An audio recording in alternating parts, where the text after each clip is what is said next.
Oh, wait, hold on. I got to get the vote. You mother. Sorry, it's at 4%. I hate you so much. I'm sorry, it's at 4%. Leave this in. Leave this in. I Yeah. hate you so much. Leave this in.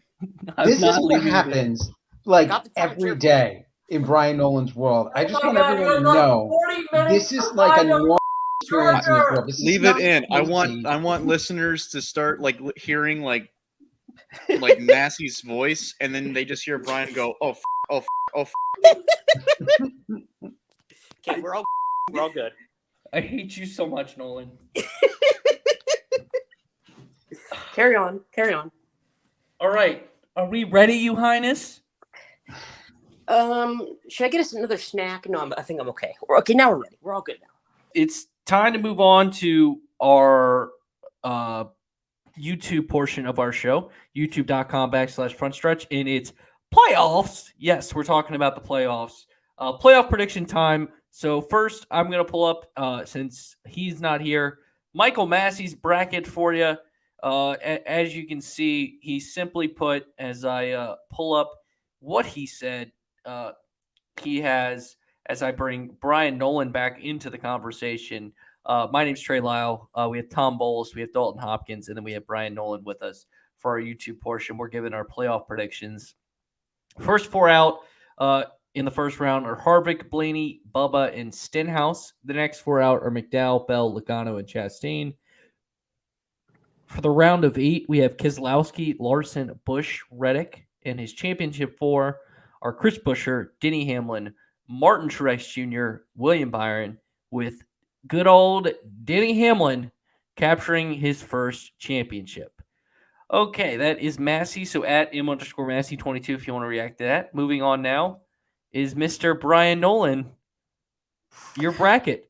All right. Break it down for us. I think I will. We're gonna start in Darlington, Kansas, Bristol for the first round. I think the first round exits are going to be maybe a little bit of a surprise. I think Tyler Reddick, he's just been a little bit off lately. I think the 45 team is going to struggle, and I think they're going to get eliminated. I got Ricky Stenhouse Jr., great season, but unfortunately he's going to get eliminated. Likewise, Michael McDowell, fantastic season for the 34 team. And then I'm going to go with big upset. I don't think Ryan Blaney is going to get out of the round of 16 to advance to the round of 12. I just think just too much for him. I haven't seen enough for him. Heading on to the round of 12 with Texas, Talladega, and Charlotte. This got two big wild cards. I think anything can happen, and I think we're going to have there could be a big, massive shock.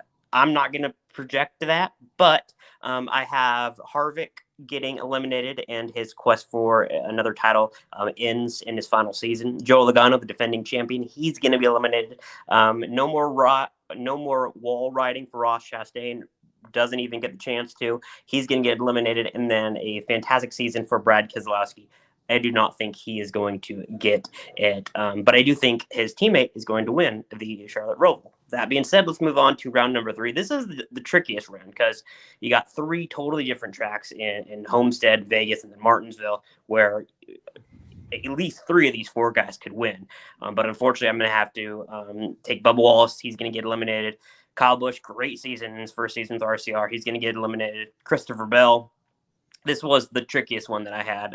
I can't put Bell in there yet. And then Kyle Larson in a little bit of a shocker. I have him getting eliminated. So, and I didn't even think of this 5 weeks ago, but I'm going to put Chris Buescher. He's won 3 out of the last 5. He's going to be in my final 4. William Byron's in my final 4. And then Martin Truex Jr., the best driver of the entire season, regular season champion. He's going to be in my final 4. And then Denny Hamlin is going to be in my final 4. I think it's going to come down to JGR. It's going to be JGR versus JGR battle. 10 laps to go, maybe a late race restart. Maybe let's say Ty Dillon or Eric Jones, they get into the wall, so we get a late caution. It's Martin Truex Jr., it's Denny Hamlin. They're side by side going battling it out, and Truex takes it barely with about 3 to 4 laps to go and wins his second championship. Martin Truex Jr., your 2023 NASCAR Cup Series champion. That is who Mr. Brian Timothy Dale Nolan has as his champion. All right, there we go. Any thoughts on it? Everyone like it, dislike it, in the middle? I'm the only one who knows who everyone's pick is, by the way. Sure. So this is fun. Yeah. I think it's interesting what Brian said at the end there in the championship 4, thinking that it's going to be JGR versus JGR. You'll see my bracket. I don't know if I'm going next, but you'll see my bracket here soon, and I've got a little bit of a different view on that. But the rest of it, mine's a little different, but the rest of it is, I think there are some good variables here that he's got. I think it's kind of interesting that he's got Bubba Wallace going all the way to the round of 8. Yeah, and he said there wasn't an upset. Yeah. I also think it's interesting. You said you think Chris Buescher is going to win at the Roval. Why do you think that? I mean, he's amazing at road courses. Have you not watched a road course in the past year and a half? Yeah, and he hasn't won any of them. Yeah, but he's got like top 10s in the last 12 road course races. Not a win. Well, this is where I'm split, because 2 months ago, I don't think half the NASCAR fan base could pick Chris Buescher out of a lineup, and now everybody thinks he's going to be the champion. Now, look, he's on a roll, and I could definitely see it happening in one choose your own adventure, but I do think it's a little bit of a stretch. All of a sudden, everybody's like, he's going to be in the championship 4. This guy went 2 for his first 278 Cup starts for Victory Lane. I don't know. He doesn't have a ton of playoff experience, and just to make it through each individual round, it's so unique in this system. I don't know. Well, you can hold your Chris Buescher thoughts on in a moment, but speaking of your thoughts about the playoffs, Tom, the floor is yours. Here is your picks for the championship. All right. I'm going to go a little bit faster than Brian Nolan, especially since Brian Nolan feels like he needs to leave soon. First round, I think my big upsets, I also had Blaney not making it to the round of 12, but Ross Chastain, I just think Ross Chastain, for whatever reason, ever since the Hendrick talking to, I know he came back and he won Nashville. Ever since, he's gone 9 races without a top 5 finish. Something is off at Trackhouse. Daniel Suarez didn't make the playoffs, so he's my big upset to not make the round of 12. And I think Blaney, honestly, is not that big of a surprise at this point. He doesn't have a lot of playoff success, has never made a championship 4. So, I don't have him making it through. I don't have McDowell making it through. I do have Stenhouse making it through. Really? I think that the 47 team has run a lot better than people realize. I think that he's got a racetrack or two that he can excel at. I know he doesn't have the best track record at Darlington, but I don't know. I think the 47 team has surpassed expectations all year. You move ahead to the round of 8, and I don't think any real big surprises. I think people want Logano out early. I think as the reigning champion, Joey always finds a way to slip through, even when his team doesn't have the speed, as Penske's been a step behind all year. And I think if you look at the round of 8, you have to have the 200 guys in there, and Larson and Byron, they've been so good. The 2 JGR guys, and Hamlin and Truex Jr. And, it's who can unseat them for the championship 4. I look at the other 4 guys on this list. Reddick, there isn't necessarily a road course in the final 3 races before the championship 4. I know he's really good at Homestead, but I just don't know if the 45 has the speed to get ahead of the other 2 Toyotas and other guys like Larson that are also really good at a place like Homestead. Kyle Busch, I think he's had a good year, but I don't think they're great yet, and I think he's the first one that would tell you that. Chris Buescher, I already told you about what I feel about him, and Logano just hasn't quite had the speed to slip into the championship 4. He's an every other year type of guy. So that we get to the championship 4. Truex has knocked on the door so many times since 2017. I feel like this is a little bit of a storybook season for him. Everybody thinks he's going to retire, ends up going one more year. Really was the top seed, tied for the top seed with Byron, has had the speed that I think will carry over to Phoenix, and he's a champion.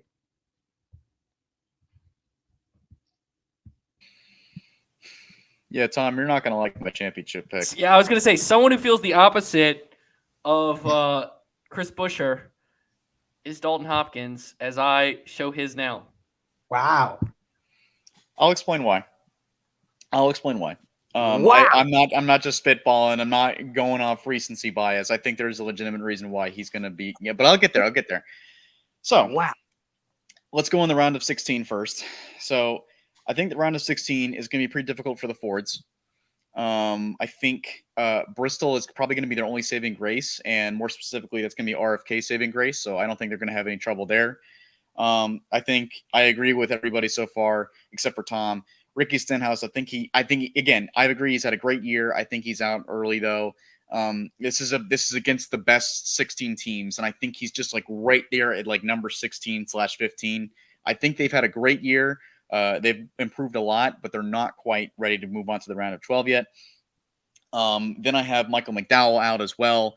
Again, great year for them. Super happy to see FRM improving. But there's no road courses in the first round, so I don't really see how he can actually make it a little bit further. I think he's pretty good at Darlington, but that's not going to be enough. He's going to need to like actually win races. And then I have a couple of upsets here. So first off, let's go with Ross Chastain. I agree with Tom on that one. He just hasn't been performing this year. I think Nashville was like just such a weird exception. And then he won that race. And then the rest of the year, he's just kind of, he just kind of fell off a little bit ever since I think it was Darlington was the last time he really was involved in some kind of controversy. And he was running up front at Darlington. But again, that was when Ross Chastain kind of, that's when he was Ross Chastain. And that aggressiveness has kind of gone away a little bit. And I don't see him really performing that well in the first round. He needs to get better before I see him moving on to the round of 12. And then I have Joey Logano getting eliminated. I know, Tom, you had him moving on. And I thought about that. I agreed for a second there. I thought Joey might move on because they just find a way to. I don't see it happening in the first round because there's not really a track here that I actually see him performing very well at. He didn't do really great at any of them at the beginning of the year. A little bit at Darlington. But he's just not. I don't think that team is quite there. I don't think any of Penske is there.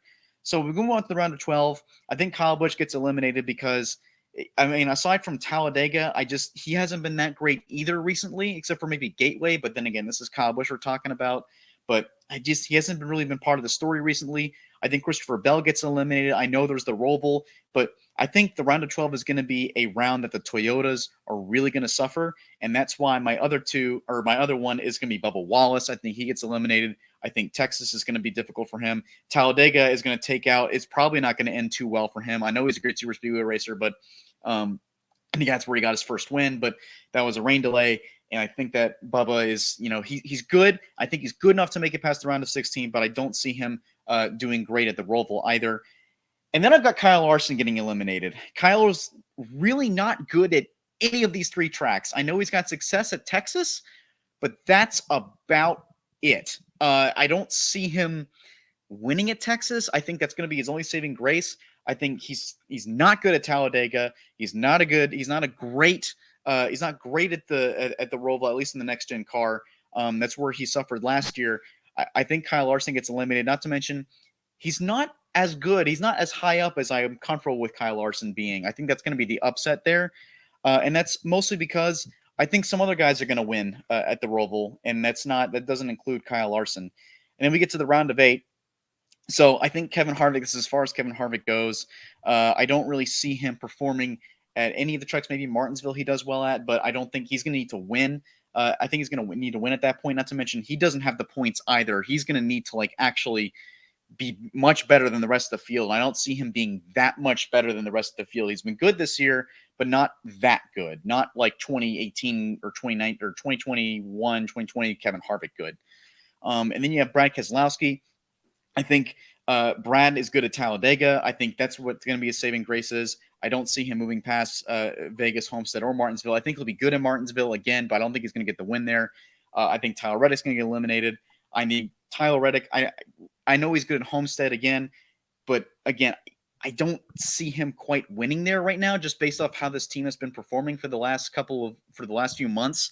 They just haven't been really on it. They haven't been in the top 5 really. They haven't been leading a whole lot of laps. And I got Ryan Blaney being eliminated as well. He's honestly, none of those tracks are really that good for him. I know he's not great at Martinsville. I mean, he's okay, but I don't see him winning there either. And then you have the Championship 4, which, by the way, those first three guys have been the same for all of us so far, including Michael Massey. So not surprising to see Byron, Truex, and Hamlin in. I think they're so far ahead. They were so good this year. I've got Buescher in there, and here comes my theory. So Buescher, so last year at Richmond Raceway, I mentioned this in a previous episode. Richmond Raceway, Joey Logano led the most laps at Richmond, and he was basically sleeping for the rest of the year. He didn't win at Richmond, but he was sleeping for the rest of the year, led the most laps, and then he ended up coming out of nowhere and winning at Phoenix and winning the championship. At Phoenix earlier this year, William Byron and Kyle Larson lead the combined most laps, and then they go to Richmond later on that year, and then they still kick ass. They do incredible, and then later on, they go back again in the summer, and Chris Buescher and Brad Keselowski, the RFK cars, are suddenly dominant there. They lead the most laps there combined, 201 laps out of 400 led. I think the RFK cars are good at Richmond, and I think that makes them good at Phoenix as well. I have a theory that there is a correlation between Richmond and Phoenix, and that's why I think Buescher, when it comes down to Phoenix, I know Brian just left, but this is what is gonna this is my counteract against his theory. I don't think it's gonna be against the JGR cars. I think it's gonna be Byron and Buescher fighting for the win. And I really contemplated for like 30 minutes, looking at my phone, wondering who I wanted to win the championship out of those four drivers on my toilet for like 30 minutes. And I was thinking Byron, but then I thought Buescher was the best most recently at Richmond. I think the RFK cars are on such a roll right now, and they're so good at a variety of racetracks.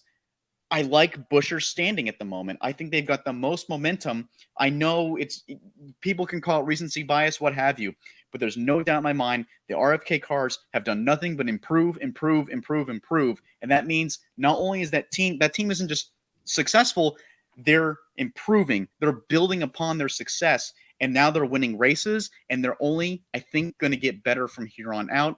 I think Chris Buescher beats William Byron in a late race battle for the championship. Chris Buescher wins the championship. Big upset, and the 30,000 people in Prosper, Texas suddenly go wild. End of rant.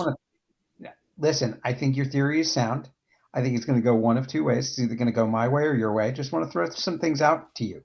This is what Chris Buescher's championship standings have been every year. 16th, 25th, 24th, 21st, 19th, 21st. And we're saying, there are a lot of very smart people just like you who are picking this guy. We're saying he's just going to suddenly leapfrog out of nowhere and win the championship when people didn't even know who he was. I think he was the most anonymous mid-tier driver in the Cup garage 2 months ago. And it's an incredible story if it happens. It's still a little bit too much of a stretch for me. We've seen guys come out of the woodwork before. We've seen it happen. Tony Stewart didn't have any wins when he won in 2011. Yeah, but he had the street cred. He did have the street cred. He was also Tony Stewart. Well, this is Chris Buescher, who nobody is arguing against, that has a lot of talent. I'm not betting. Let me clarify. I'm not betting on Chris Buescher. I'm betting on RFK Racing. Honestly, I actually wanted to put Keselowski in the Final Four too. But there's no doubt in my mind that RFK Racing, the track setup for RFK Racing, works for them. I think there are tracks in each round that they've been good at this year, or track types they've been good at this year, and I think Phoenix is going to be one of them. If they get a car in the Final Four, I think they have an actually legitimate shot at winning it. I really do. I mean, no, everyone counted off Logano last year, and then he somehow made the Final Four by winning at Vegas, and he just stomped the field at Phoenix. I think the Fords are better than we think they are when it comes to that racetrack. All right. Well, these were all great and all. Like, y'all did a good job. But time to see actually how it's going to play out. The correct version done by me. This is the actual version. Like, I went into the future. I went to Phoenix. I saw it. I took a picture of it. I went, all like Marty McFly in Back to the Future. Got the sports almanac. So the first four out, it's the exact same as Dalton. I have Chastain, Logano, McDowell, and Stenhouse. I feel like, I know you have them advancing. It feels like McDowell and Stenhouse are going to be the two odd men out. And it's going to be a battle of 14 for 12 spots. It feels like, at least. I just do not like Penske, especially this last stretch. It feels like they just don't have the consistent speed good enough. And for Ross, I haven't seen it since Darlington, and weird things happen in this round, and upsets do happen, and teams, typically someone below the cut line going in, or at least even two below the cut line get in and two above get out, and that's kind of my logic there. Moving to the round of 12, this is where I have Kevin Harvick ending his legendary run. I have Bubba out as well. I just, I think this is where I have Chris Buescher. I think more. I always lean on experience when it comes to playoffs, and I think I'm going with the experience of who's left. And I know for sure, like, it was kind of between Buescher and Bell for that, that last spot remaining. It kind of felt like, and I've seen Bell win a must-win race. I haven't seen Chris Buescher do it. Kyle Busch, too inconsistent. I think his highs have been good, but his lows have been bad, and I don't see it there. Moving the championship 4. This has been my championship 4 for a while now. Byron, Truex, Hamlin, Larson. I think Larson, if you look at the stats, he's just had some bad luck. Has consistently ran up front. And I'm always going to bet on Kyle Larson. And I agree with Massey. I think good old Denny Hamlin, will bring a championship back to the 804 and finally become a champion. And then basically no one can no one can take a shot at him because he'll have 50 plus wins and a championship and, go in a place where he belongs as one of the all-time greats, which he is already. So that's actually how it's going to happen. Y'all did a good job with the exercise. I was proud of you, but this is actually how it's going to happen. And there you go. So that will do it for this episode. Oh, any thoughts before I wrap up? The Toyotas aren't good at Phoenix. You just didn't even want us to comment. Yeah. The Toyotas aren't good at Phoenix. They aren't. Not this year. We'll have to wait and see. I told you how it was going to happen. Well, at the Brian Nolan, he had to bounce early, so follow him there. If you want to attack Massey for his hatred of Chase Elliott, at M_Massey22. Tom, you got anything you want to plug at NASCAR Bulls before we get on out of here? I have a CBS Sports article up right now about Bubba Wallace and his journey into the playoffs. Did you notice this week runs on Wednesdays? And don't forget all our other podcasts on the Front Stretch Podcast Network, but you do a good job of doing that, so I'm going to leave that to you. Yes, that came out. So this comes out Wednesday. So that will come out today. And Dalton at Pit Lane LT.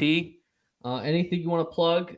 If fans see him at Darlington, make sure you say, hey, what's up? But anything you want to plug before we get out of here?